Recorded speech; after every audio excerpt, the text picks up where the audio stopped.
Warning: these social media platforms may be hazardous to your health. Censorship kills. Pain coming. This has been a PSA by Breaking Spectre. Well, good morning, everybody. How we doing? Spectre here. It is now the first day of November, burning through the year here. Got about 60 days left, and 2021 is history. Good riddance, frankly. But this morning on the broadcast, we got a lot of ground to cover here. We'll get through the old market snapshot here this morning, some of the earnings and that are on the docket here for not only today, but throughout the week. Talk a little bit about the COP26 upcoming. Talk a little bit about what's going on in Venezuela. Talk a little bit about, American Airlines had a little flap here this weekend. Of course, Zillow, and the housing market, what's going on there, coal, and of course, talk a little bit about Big Pharma and a couple other odds and ends here this morning. So stick around, I'll be right back. Hey everybody, Spectre here. Want to tell you about my Teespring store that I just opened up with a handful of products in that for you guys, the listeners, the audience, those that are in chat on a day in, day out basis. Always appreciate your support, and I figured what the heck, we'll throw some merch out there for you guys. And so obviously with YouTube and Earth Shenanigans as of late, I'm going to be looking to expand to other platforms, and well, that all comes at a cost, so I figured what the heck. That being said, I got some t-shirts and that out here. You can see those in black, white, and gray. Spectre Does News. Got a water tumbler, 20 ounce there. Got a coffee mug you can get in black or white. And of course, we got the Let's Go Brandon #FJB shirt, which you can also find in black, white, or gray. Right now, you can find that all over at https specters-storefront.creator-spring.com. That's https://specters-storefront.creator-spring.com. Thank you for your support. All right, so this morning it is a very chipper 40-some degrees out here where I'm at in the middle part of the country. You definitely know it's in the fall time here on this first day of November. It doesn't look like we're even going to make it back to the 50s until probably the weekend, and of course getting kind of frosty out there, so things definitely winding down here. But not a lot of rain looking like it's coming across the old US of A here today, so it looks like we're pretty well in the clear. A little chipper by way of some temperatures and that, but aside from that here this morning, let's get into it. It says futures melt up to new all-time high as November begins with a bang. U.S. futures and European stocks rose to a new record high to start the historically stellar month of November. And here we see the S&P 500 monthly return since 1985.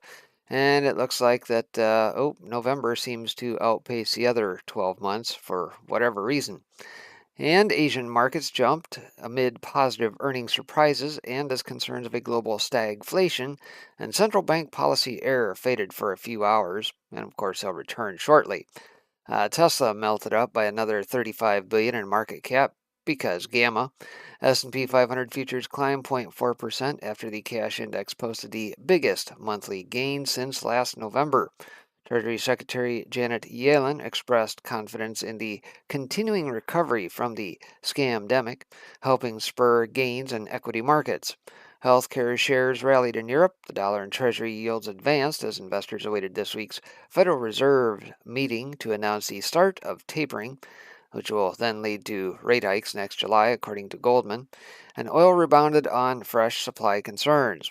So there we see the E-mini S&P futures. And it looks like, in addition to the now absolutely batshit insane melt-up in Tesla, which won't end until the SEC cracks down on gamma squeeze manipulation, other mega-cap technology stocks such as Google, Meta, Microsoft, Amazon, and Apple, aka, oddly enough, gamma, traded mixed. Exxon and Chevron added about 0.7% each as JP Morgan raised its price target on the oil majors following their strong quarterly results last week.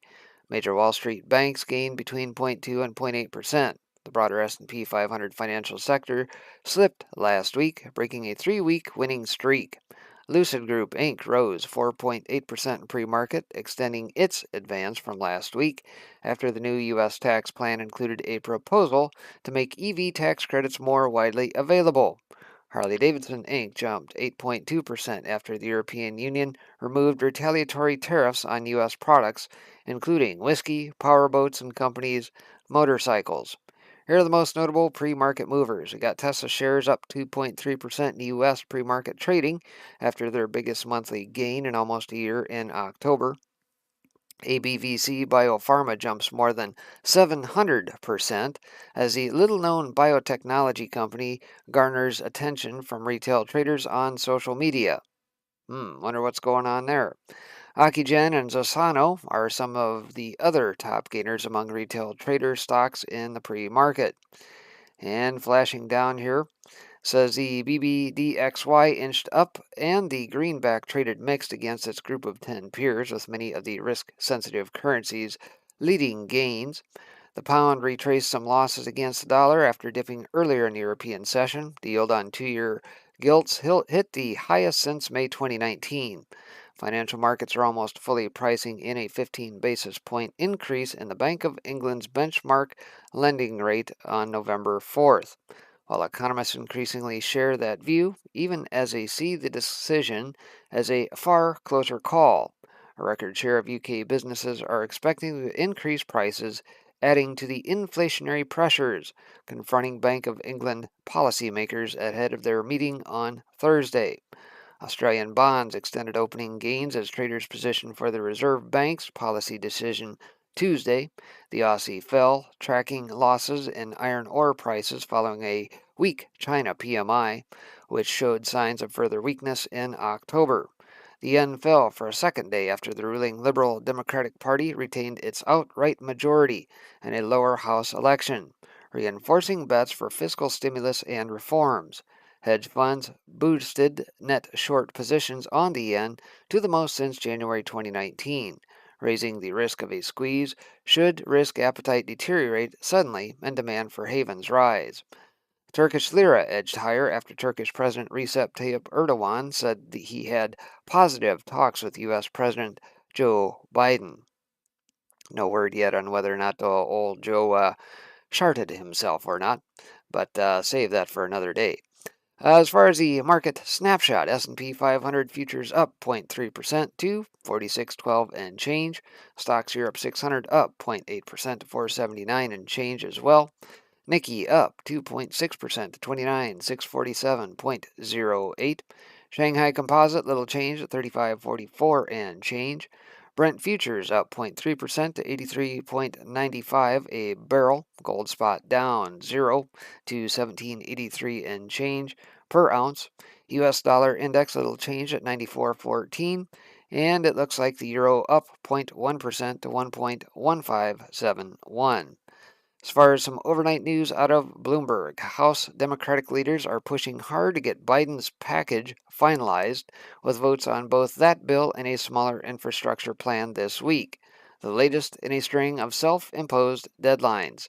The Senate, which already approved the Public Works bill, is likely to vote on the larger package later in the month. Leaders of the group of 20 countries agreed on a climate deal that fell well short of what some nations were pushing for, leaving it to negotiations at the COP26 summit in Glasgow this week to try to achieve a breakthrough. Yeah, good luck with that. More to say on that here in a moment. Says the UK said it will trigger legal action against France within 48 hours unless a dispute over post-Brexit fishing rights is resolved, as a growing spat threatens to overshadow the United Nations Climate Summit.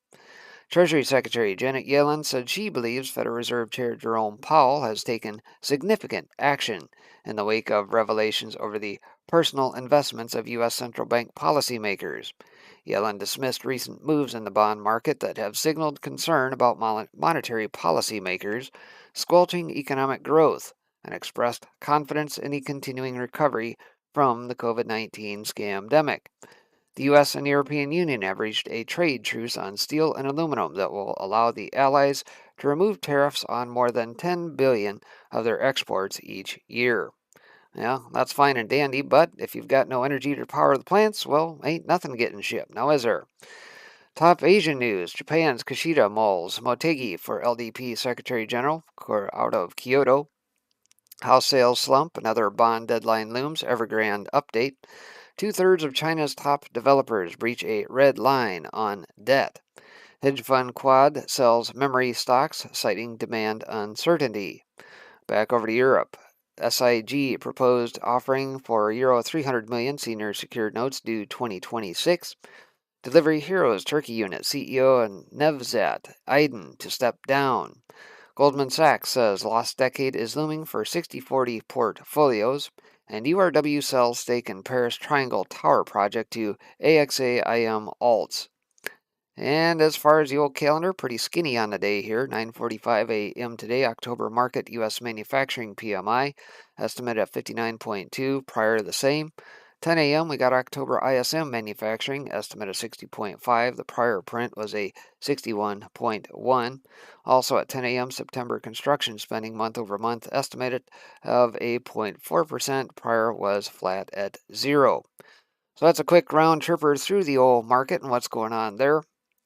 As mentioned, we've got some earnings net on the week here.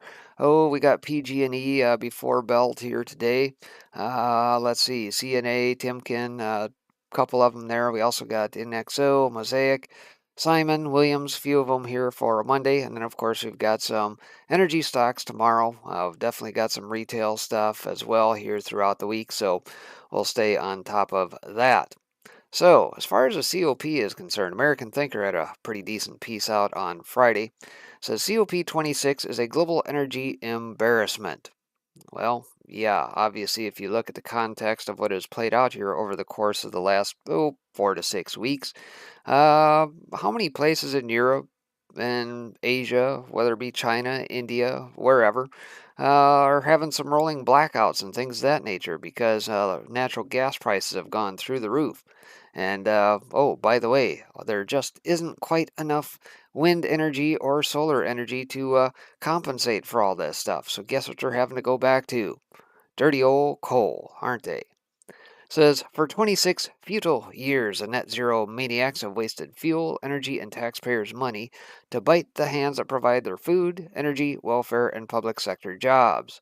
Led by EU and AUKUS dreamers, they destroy reliable energy from coal, oil, nuclear, gas, and hydro, while forcing us to subsidize net negative dreams like solar, wind, wave power, CCUS, hot rocks, pumped hydro, and hydrogen. All such speculative ventures should be funded by speculators, not taxpayers. COP out 26 illustrates to the realists of China, Russia, India, and Brazil that the West has lost its marbles and is in terminal decline. For Scott Morrison to surrender Australia to these green wolves betrays an army of miners, farmers, truckies, and workers in primary, secondary, and tertiary industries that support him and his Canberra pack. The fakery of COP out 26 is well illustrated by the provision of diesel generators to recharge the batteries of 26 electric cars provided for show in Glasgow. And of course, we've talked about that in weeks past, that yes, indeed, they're going to be touting the old Teslas, but the problem is, where are the chargers? Oh, attached to that dirty old diesel generator, isn't it? But that's okay because the diesels are run on recycled chip fat. Horses and covered wagons would be more reliable and appropriate, and dried horse manure could cook their fake meat on their green, chip-fired barbecues. Yeah, good luck with that. Since neither EU nor AUKUS green dreamers can run their world on energy plans drafted by neurotic schoolgirls, clueless princes, deluded accountants like Ross Garnot, and serial climate alarmists like David Attenborough. China loves net zero, using its growing coal power to manufacture the wind turbines, solar panels, electric engines, and rare earth batteries for the woke world. But the subsidy tap feeding green energy development in the Western world will run dry. Fake energy will fade away, leaving a continent of jobless people with silent mills, refineries, and factories. Our land will be littered with derelict windmills, decaying solar panels, dead batteries, and sagging transmission lines to be cleaned up in order to restore our land to productive grasslands, crops, and forests. Those huge concrete bases of abandoned wind towers will become permanent obstacles to restoration of this land. Next, we'll see digital carbon credit cards designed by green academics to ration our energy and food usage to achieve their net zero nirvana. A bleak future beckons. Scott Morrison and his team should boycott this final futile cop out 26. Barnaby Joyce should hang his head in shame. I know that he knows better. So, yes, obviously, cop out 26, COP 26, whatever way you want to look at it, it's a farce. And you don't have to look too terribly far as to what is playing out worldwide by way of energy here to see what a farce that it is. So, aside from that, let's get into Venezuelans. What's going on down there? Well, apparently they've inflated their dollars away to the point that now they're having to resort to gold nuggets as the local currency implodes. And if you think that can't happen here, well, just wait because, with the old Fed printing money out of thin air, guess what's going to happen here with runaway inflation? Pretty soon we'll be wheeling our greenbacks around in wheelbarrows just to get a loaf of bread. So Joseph T. Salerno over at the Mises Institute says the Venezuelan government recently lopped off 6 zeros from its hyperinflating currency, the bolivar. The highest denomination currency note of 1 million bolivars, which is worth less than a quarter, was replaced by a 1 bolivar note. At the same time, a 100 bolivar note worth about 25 bucks was introduced as the new highest denomination of the bolivar. The currency conversion was designed to spare the government the embarrassment of having to issue a 100 million bolivar note to enable people to purchase everyday items without having to carry around bundles of notes, given that the price of a loaf of bread has risen to 7 million old bolivars. Of course, the arbitrary scaling down of the denomination of the currency will not slow inflation, because the new currency notes can be printed just as cheaply as the old.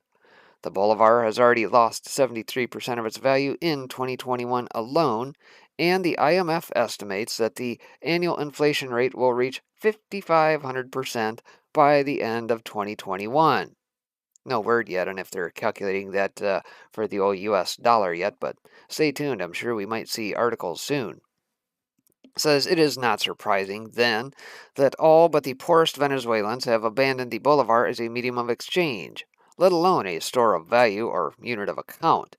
US dollars are the exchange medium of choice in Caracas and other large cities, while the Colombian peso dominates along the Colombian border, particularly in the regional city of San Cristobal. The Brazilian real is current along with the southern border with Brazil, and the euro and cryptocurrencies have also found niche uses. What is wonderfully surprising to the spontaneous emergence of a pure gold currency in a remote region of southeastern Venezuela around the towns of Ternarimo and El Calo, the region abounds with precious metal ores and has a long history of luring prospectors and miners seeking their fortunes. Today, however, many of the larger mines are controlled by the government military, which is battling local gangs and guerrillas. Despite the violence and lawlessness, jobless Venezuelans from far and wide are flooding into the area to work in thriving illegal mines in exchange for payment in gold nuggets. As a result, gold flakes, which are peeled off raw nuggets with hand tools, have become the currency of choice in the region, with prices for commodities and services quoted in grams of gold. Half a gold gram buys you a one-night stay in a local hotel, while a meal or for two at a Chinese restaurant and a haircut will cost you a quarter of a gram and an eighth of a gram, respectively. The gold flakes are carried in people's pockets, usually wrapped in the nearly worthless bolivar notes. While some shops are equipped with scales to weigh the gold flakes, most sellers and their customers have become so familiar with the flakes that they evaluate them by sight. For example, the barber and his customer who transacted for the haircut agreed that 3 gold flakes equaled the 1/8 gram price, approximately $5. Gold is also starting to penetrate the nearby cities, such as the regional capital of Ciudad Bolivar, as stores and shopping malls gladly accept the gold in exchange for dollars from miners who are seeking to cash out. For gold to become a full-blown currency that can viably compete with depreciating dollars and other foreign currencies, the raw nuggets need to be minted into convenient shapes and sizes and their weight and fineness certified by reputable firms. This means that any legal barriers to private mints must be eliminated. In addition, sales and capital gains taxes on gold must be abolished. Since it is highly unlikely that these measures will be implemented by the Maduro government, we can only cheer on the inroads made by the people's gold flake currency.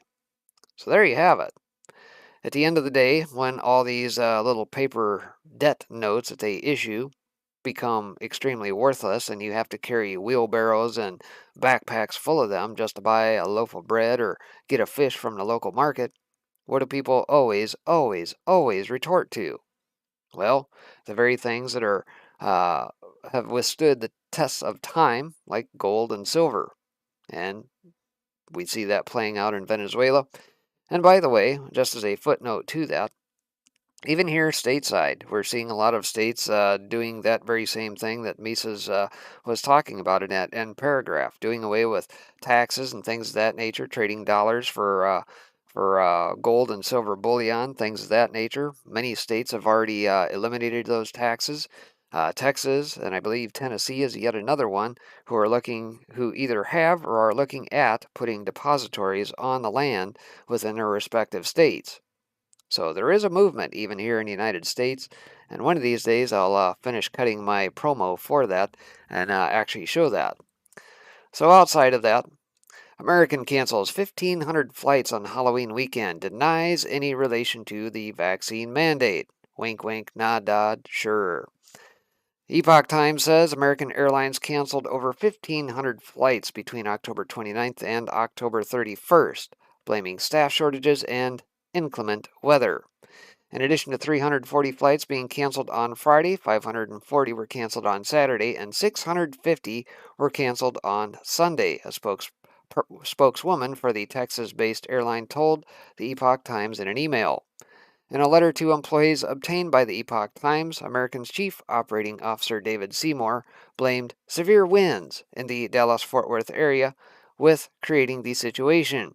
With additional weather throughout the system, our staffing begins to run tight as crew members end up out of their regular flight sequences, he said. To make sure we are taking care of our customers and providing scheduling certainty for our crews, we have adjusted our operation for the last few days this month by proactively canceling some flights. American projects having the issues resolved, or American projects rather, having the issues resolved soon. The spokeswoman said that the problems aren't related to the company's COVID-19 vaccine mandate. Yeah, right.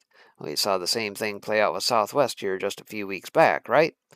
Captain Dennis Tager, a spokesman for the Allied Pilots Association, which represents American pilots, also said the cancellations are not linked to the vaccination requirements. Weather was the catalyst, but management failure also contributed, Tager told the Epoch Times in an email. Management is failing at the most fundamental part of running an airline, connecting crews to the airplane. Our employees are suffering this failure as much as passengers, as crews are stuck out into their days of off while scrambling to find hotels, he said. Mother Nature generates a storm, and management's failure to properly schedule creates storms days after, he added. Of the flights canceled on Saturday, all but around a dozen were due to the inability to connect workers to airplanes, Tager said. American announced the COVID-19 vaccine mandate on October 1st. Says while we are still working through the details of the federal requirements, it is clear that team members who choose to remain unvaccinated will not be able to work at American Airlines, Doug Parker, American Airlines chief executive, said in a memo that day.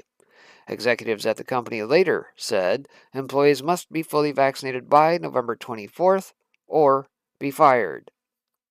Most U.S.-based airlines have imposed mandates, some in response to President Joe Biden's plans to force private businesses to either get proof of vaccination from employees or require them to undergo weekly COVID-19 testing.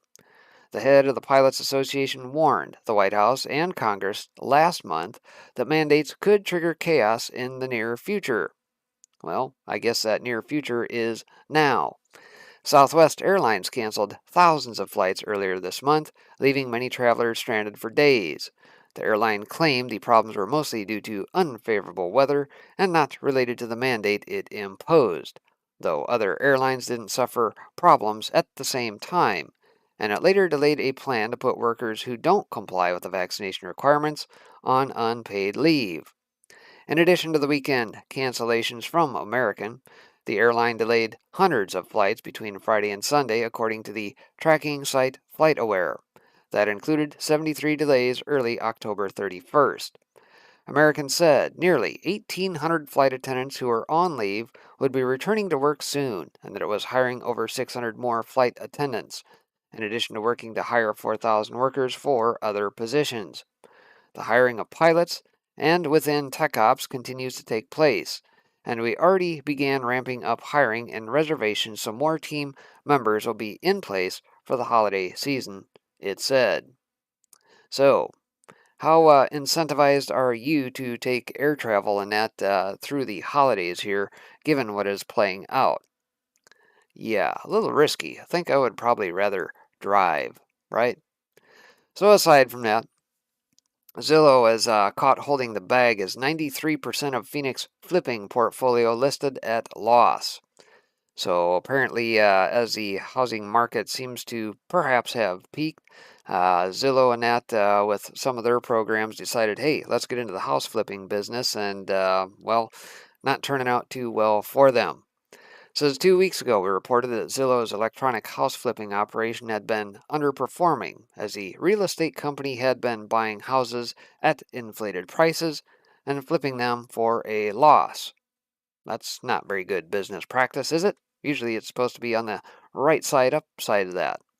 Says in Phoenix, Arizona, Zillow's second largest portfolio after Atlanta, things are worse than we thought.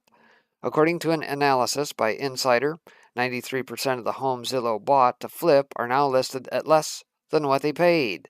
Ooh, not good. Says Zillow's iBuyer division, also known as Zillow Offers, uses artificial intelligence to set target prices for homes and let sellers receive an almost immediate offer on their property, almost entirely online. Now it appears Zillow's AI-driven wager was dead wrong. Insider reviewed all the homes for sale by Zillow in the Phoenix metropolitan area as of October 27th. Out of 224 homes, 208, or 92.9%, were priced below what Zillow paid. The potential losses highlight the risks of the iBuyer business, which aims to buy and resell properties for a profit in a roller coaster market. After purchasing 5,661 homes across 25 metropolitan areas from Austin to Tucson since the beginning of 2021, Zillow announced on October 17th that it would stop buying homes for the remainder of 2021. Chief Operating Officer Jeremy Waxman said the pause was because of an operational backlog for renovations and closings that he blamed on a labor and supply constrained economy inside a competitive real estate market, according to Insider. That's a bunch of corporate speak that says, yeah, we bought high and we can't move the things. And oh, by the way, not only are there not people to get the job done, but probably all of your commodity prices like wood and copper and all that are through the roof, and it's not economical anymore. That's the skinny on it, right? Says what's more, while most of the Zillow sales were first listed at more than they paid, eventually receiving price cuts that brought them into the red, 36.5% of properties were listed for less than the company first paid. Just 16 homes were listed above Zillow's purchase price, and all 16 were listed within the last 2 weeks, meaning they have yet to experience meaningful price cuts. In short, Zillow is having issues clearing out its existing inventory and just needs it moved. As Insider notes, if the company sold all of its Phoenix homes right now at their current list prices, it would lose $6.3 million. Right now, their median loss per home in the area is nearly 29 grand. Given that the Case-Shiller Index indicates Phoenix real estate is still on fire, This may simply boil down to Zillow's out-of-control AI getting off on outbidding plebes in a greedy bet on unlimited growth.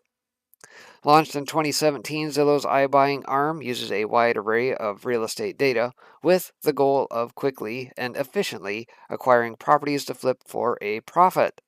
The program has vacuumed up properties across the country to flip, only to be met with fierce competition from services such as Redfin, OfferPad, and Opendoor. And according to iBuying analyst Mike Delpreet, Zillow's competitors aren't having the same problems, with Opendoor's median home priced $4,400 above what they paid, which, quite frankly, is also pretty terrible.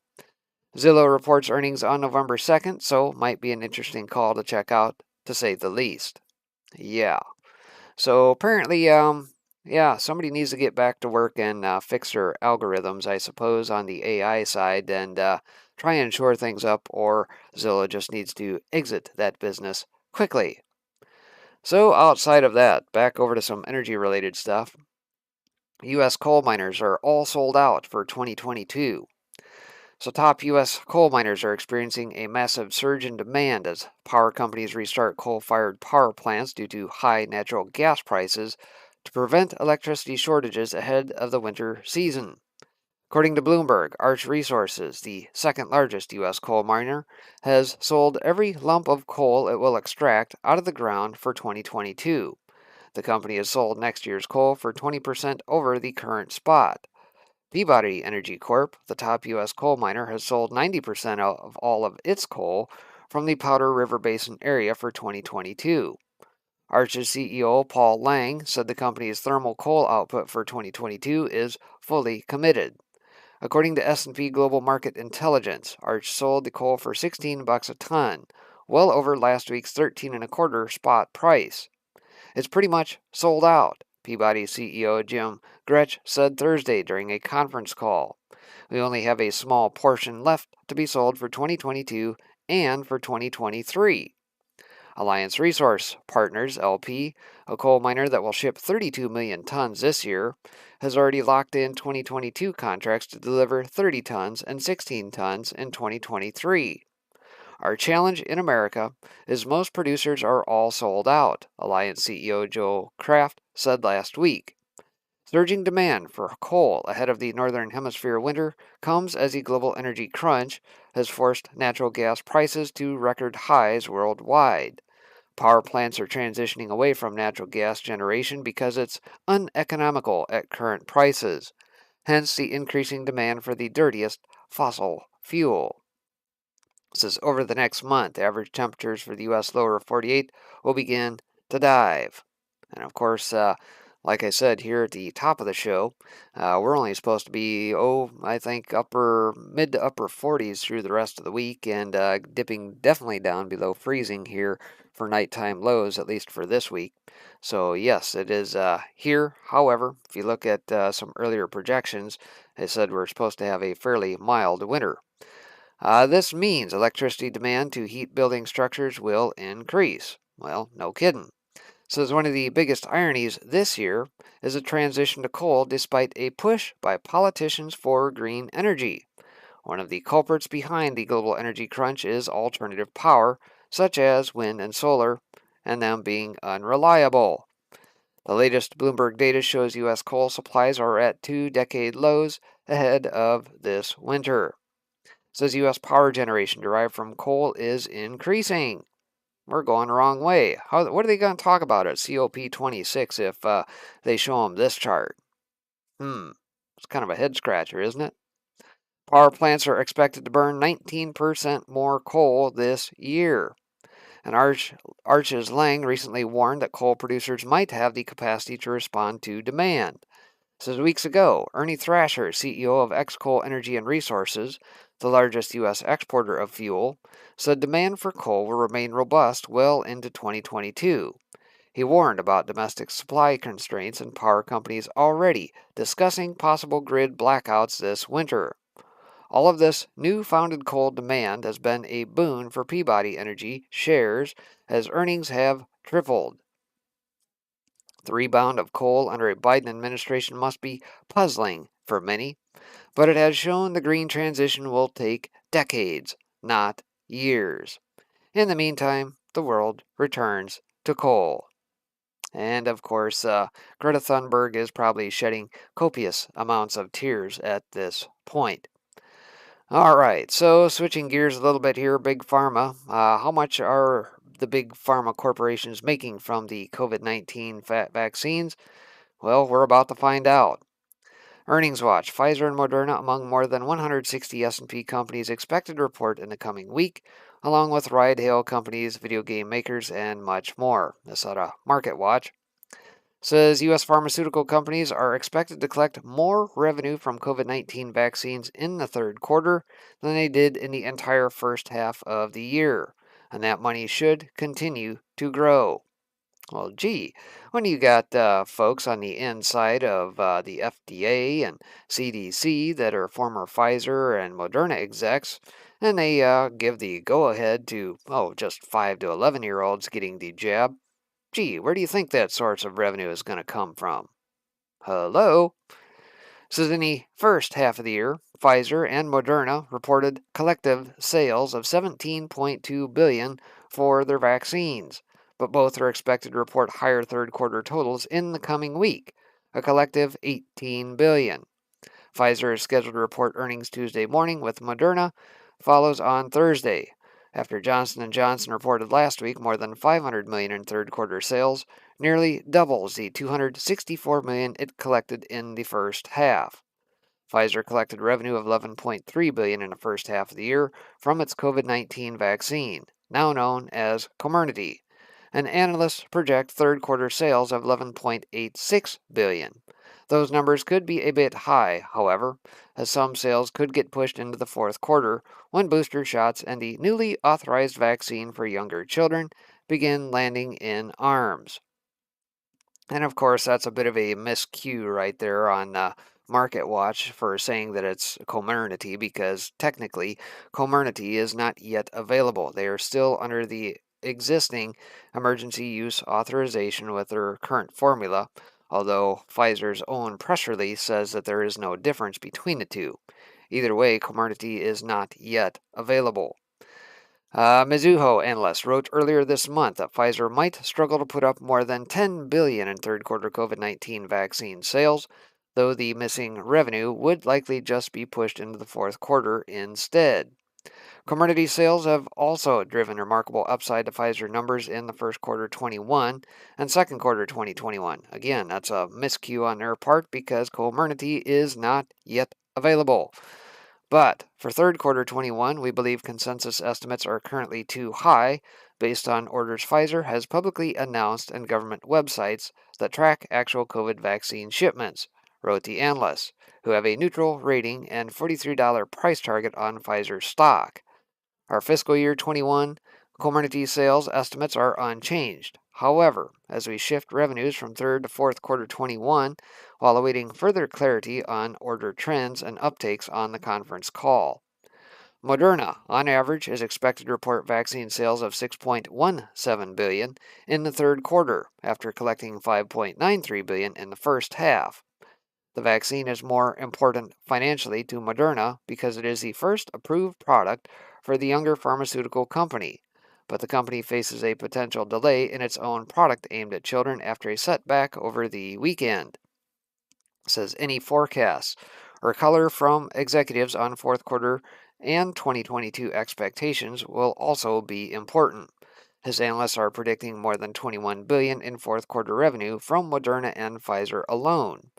Production capacities will be an interesting topic as well, with the companies rolling out boosters and doses for younger patients while still attempting to protect people worldwide from the scamdemic. Moderna and Pfizer are two of 167 S&P 500 companies expected to report this week, and here's what to expect in the week ahead. All right, so nonetheless, that's what they are projecting, at least from two of the three. Again, Johnson & Johnson reported last week, citing the $500 million in that they picked up as a result of the latest jab. So, nice little hefty haul for pushing something that's technically not really needed, isn't it? Good thing they've got their insiders on the inside of the old FDA and CDC to carry the water for them, don't they? Nonetheless, switching gears, Trump, if my base turns out to vote for Youngkin, he will win Virginia gubernatorial race. So I think he should win, Trump said of Glenn Youngkin. So this is going to be an interesting week as well for Virginians.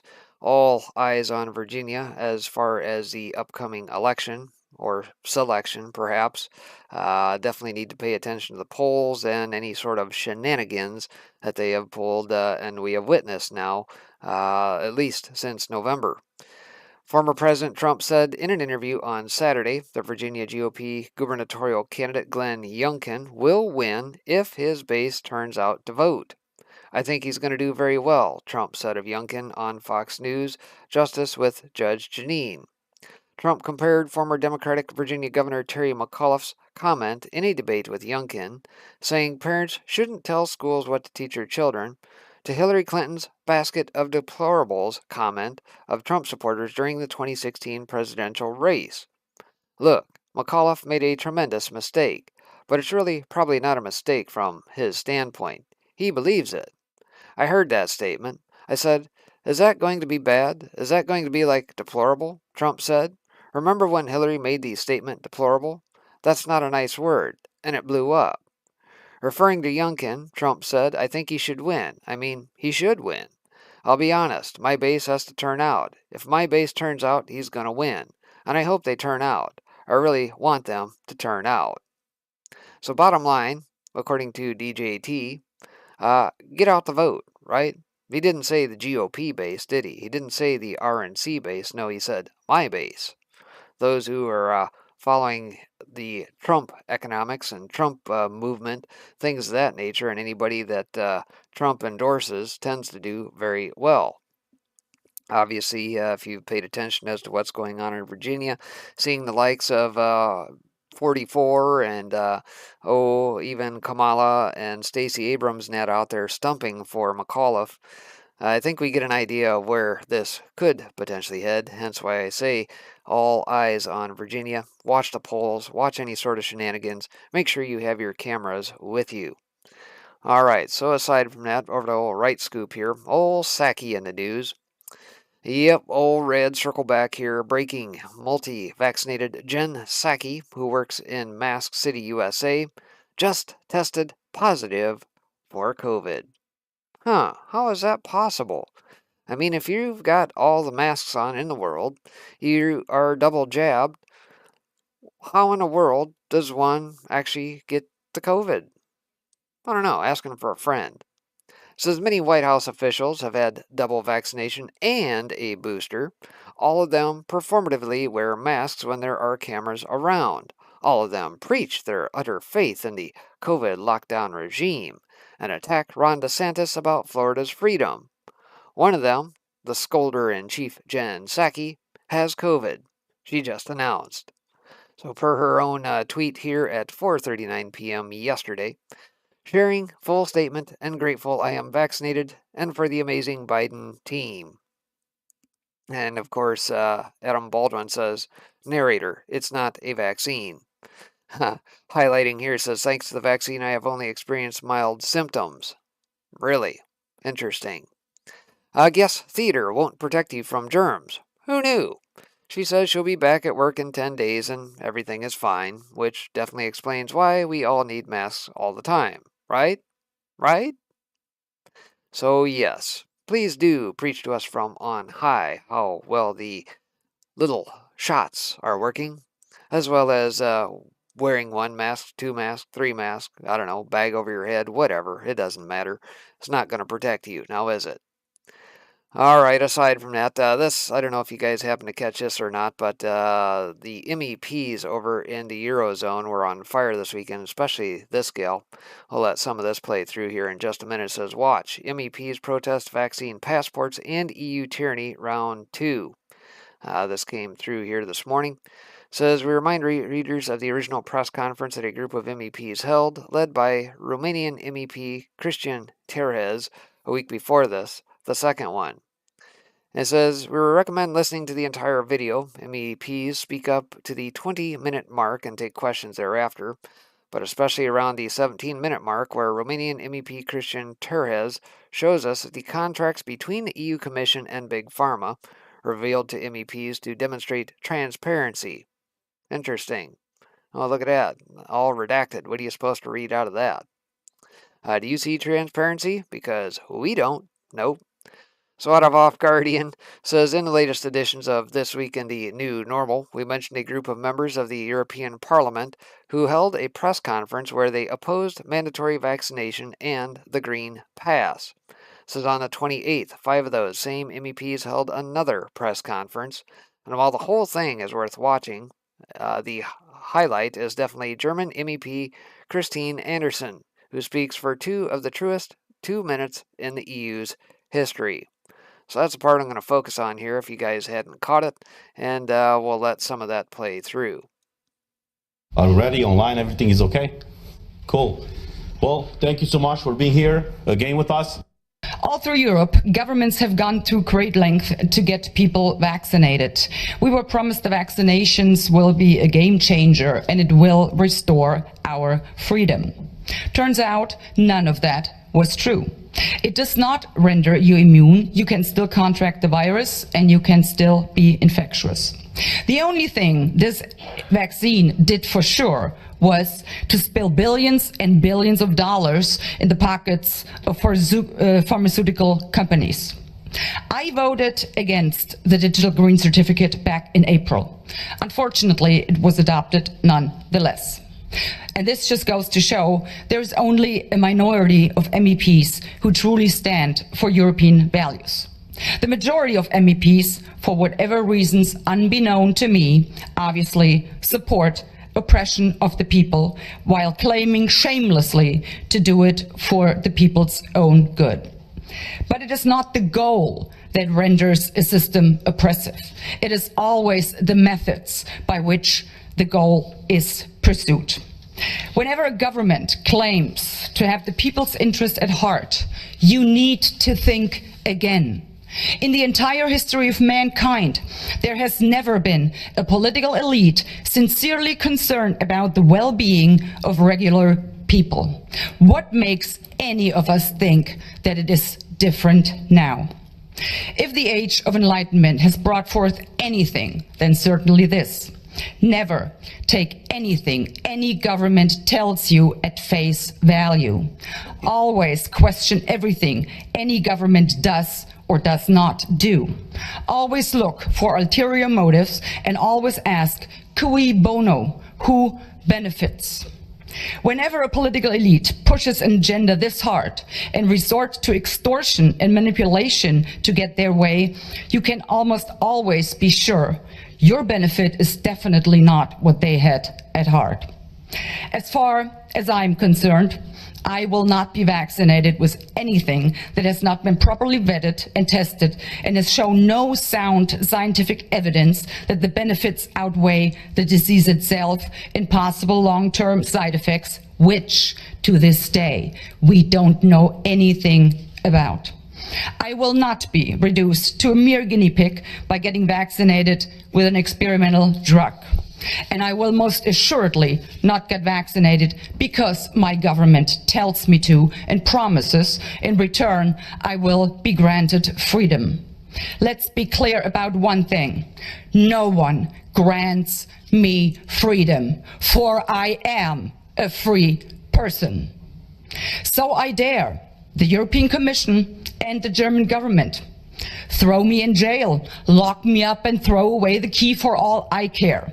But you will never be able to coerce me into being vaccinated if I, the free citizen that I am, choose not to be vaccinated. Lastly, I would like you to think about this one.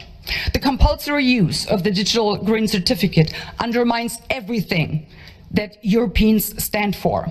It violates constitutionally guaranteed fundamental rights, and it constitutes the first step towards the insufferable Chinese social credit system. I will never stand for this. I will never put up with this. Thank you. Thank you. So there you have it in the words of Christine Anderson out of Germany. Pretty powerful words there. The only thing this vaccine did for sure was to spill billions and billions of dollars in the pockets of pharmaceutical companies. Yes, and of course we just got done covering that by way of Market Watch's piece there. Oh yes, who benefits? Cui bono? And of course I think we're seeing that play out right in front of our eyes. In the entire history of mankind, there has never been a political elite sincerely concerned about the well-being of regular people. What makes any of us think that it is different now? If the age of enlightenment has brought forth anything, then certainly this: never take anything any government tells you at face value. And yeah, I mean that's her quip right there. I'm going to circle back to that here momentarily, but that being said, WorldNet Daily's talking about Zuckerberg's renaming of Facebook. Zuckerberg's grave mistake. Facebook's new name carries dark meaning in Hebrew. Giggles, snickers, and some awkwardness greeted Facebook's decision to change its corporate name to Meta. Jokesters poked fun at Facebook CEO Mark Zuckerberg, who is Jewish, because Meta is pronounced like the feminine form of the Hebrew word for dead, according to the Times of Israel. In Hebrew, Meta means dead. Dr. Nirit Weiss-Blatt, a tech expert, tweeted on Thursday, "The Jewish community will ridicule this name for years to come." Of course, they just announced that last week. It says in Hebrew, Meta means dead. Jewish community will ridicule the name for years to come. Other social media users piled on. Meta means dead in Hebrew. Feminine adjective. Mark Zuckerberg must have slept through Hebrew class, according to Emmanuel Navon. Lisa Ann Michael says the funniest thing that happened was the creation of Meta. Make everything Trump again? Interesting. Zuckerberg is likely kicking stuff around the office right now. Oh, and by the way, hashtag Meta means dead in Hebrew. Must have been asleep that day during religion class. Elizabeth Warren, Facebook changing their corporate name to Meta isn't going to change the underlying facts. They're a monopoly. They crush competition, and they refuse to control the spread of misinformation and harmful content on their site. We need to break up Facebook. Are they going into the witness protection program? What is Should this they? about? It is not going to change the underlying facts. And the underlying facts that we need to break up Facebook. Come on. They are a monopoly. Facebook, how do you break it up? Either what you remove Instagram, make it Instagram a separate company. For openers, what and else? you tell them they can't keep eating all of the little businesses that come along. You know, they have engaged in practices just like the classic monopolist. They either buy up or stomp out any competition. And right now, when they're selling ads, Facebook is playing both sides of the game. You have to go to a Facebook company to buy ads where? On Facebook, because they are everywhere. And Facebook is the seller and sets the price for those ads. I mean, this is just one of those where they have figured out multiple ways to be able to suck more value out of the economy. I believe in markets, but markets require competition. When you've got a giant monopolist like this, you break them into pieces. That's lots of different businesses that can offer different versions of the product. And by the way, when you break them up, you still ought to be able to reach each other. You know, you may not use the same phone company I do, but I can telephone you right now. So anyway, Pocahontas probably just pissed that she doesn't get enough campaign dollars out of old Zuckerberg. I don't know. Says we were very honored that Facebook felt inspired by the logo of our migraine app. Maybe they'll get inspired by our data privacy procedures as well. Yeah, a lot of jokes being made about the infinity symbol here. Obviously, not very creative. Zuckerberg said the name Facebook does not cover everything we do at a time when his empire includes Instagram, Messenger, WhatsApp, its Quest VR headset, its Horizon VR platform, and more. Zuckerberg explained that the metaverse is a form of the virtual world where everyone is connected by virtual reality headsets, augmented reality glasses, and phone apps. Sounds chic, but the label? Aye, there's a rub. In Portuguese and Spanish, the word is not so troubling because it means goal. In Brazil, however, the word has a sexual connotation, according to Bloomberg. Zuckerberg's announcement was a boon for Nova Scotia-based Meta Materials. The company's stock rose 26% in after-hours trading on Thursday when Zuckerberg made his announcement, and another 6% on Friday, according to Reuters. George Perlicaris, the CEO of MetaMaterials, tweeted a metaverse welcome to Facebook. This is on behalf of MetaMaterials Tech. I would like to cordially welcome at Facebook to the metaverse. Go beyond. Meta meet meta. And of course, yes, people obviously confuse the old ticker tape symbols and dump money into MetaMaterials, and their stocks went up precipitously. Meta, announcing Meta, the Facebook company's new name. Meta is helping to build the metaverse, a place we'll play and connect in 3D. Welcome to the next chapter of social connection.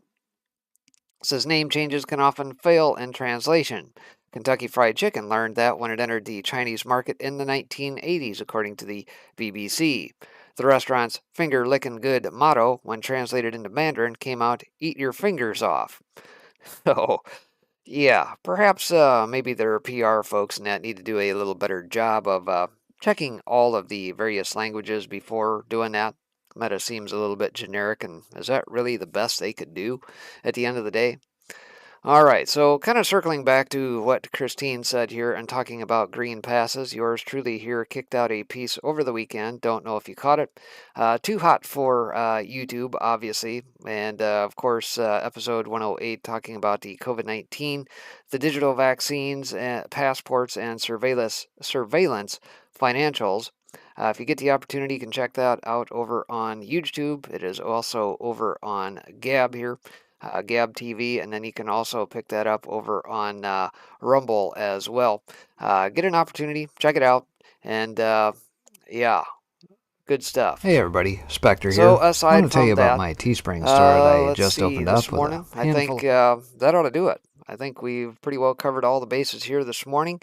And of course, for this first day of November, good to see everybody in-house here this morning, and we'll see you back on the next one. Take care. God bless everybody.